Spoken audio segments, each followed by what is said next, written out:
Hello, আসসালামু আলাইকুম। আমি একজনের ভোট প্রচারণার জন্য আপনাদের কাছে এসেছি। তিনি হচ্ছেন টাকলা মুরাদ, সরি ফুয়াদ, টাকলা ফুয়াদ, ব্যারিস্টার ফুয়াদ। তিনি হচ্ছেন বরিশাল ৩ বাবুগঞ্জ মোলাদি আসন থেকে তিনি এমপি পদপ্রার্থী হিসেবে দাঁড়িয়েছেন। তিনি বলেছেন প্রকাশ্যে এসে যে তার কাছে টাকা নেই, তাকে যেন টাকা দিয়ে সাহায্য করা হয় নির্বাচনের জন্য, নির্বাচনী প্রচারণা বা নির্বাচনী কার্যক্রম করার জন্য। তার কাছে যে পরিমাণ টাকা থাকা দরকার সেই পরিমাণ টাকা নেই। আমি আশা করছি বরিশালের মানুষ যেভাবে তাকে দৌড়ানি দিয়েছিলেন, সামনে তাকে দৌড়ানি দিবেন কি না সেটা আপনারা ভালো বুঝেন, আপনাদের উপরে ছেড়ে দিলাম।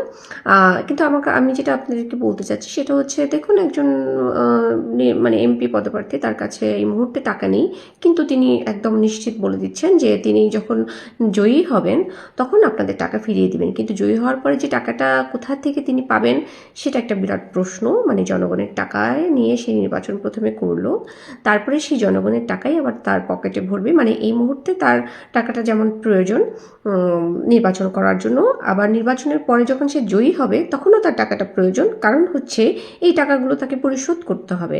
এখন মানে আমি একটু চিন্তা করে দেখলাম, সে জনগণের সেবা করবে নির্বাচন করার পরে, নাকি জনগণের কাছ থেকে টাকা পয়সা নিয়ে তার পকেটটাকে ভরবে সেটার জন্য নির্বাচন করবে। মানে নির্বাচনটা আসলে সে কেন করবে?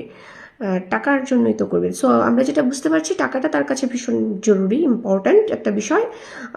তাকে টাকাটা দিতে হবে। আপনারা কাইন্ডলি তাকে বিকাশ নাম্বার হয়তো দিয়েছে, বিকাশে টাকাটা পাঠিয়ে দিবেন এবং অপেক্ষা করেন যে আপনাদের কাছ থেকেই আবার টাকাগুলো নিয়ে আবার আপনাদেরকে ফিরিয়ে দিবে কিনা, বা আদৌ ফিরিয়ে দেওয়ার কমিটমেন্ট করেছে কিনা সেটাও একটা বিরাট প্রশ্ন।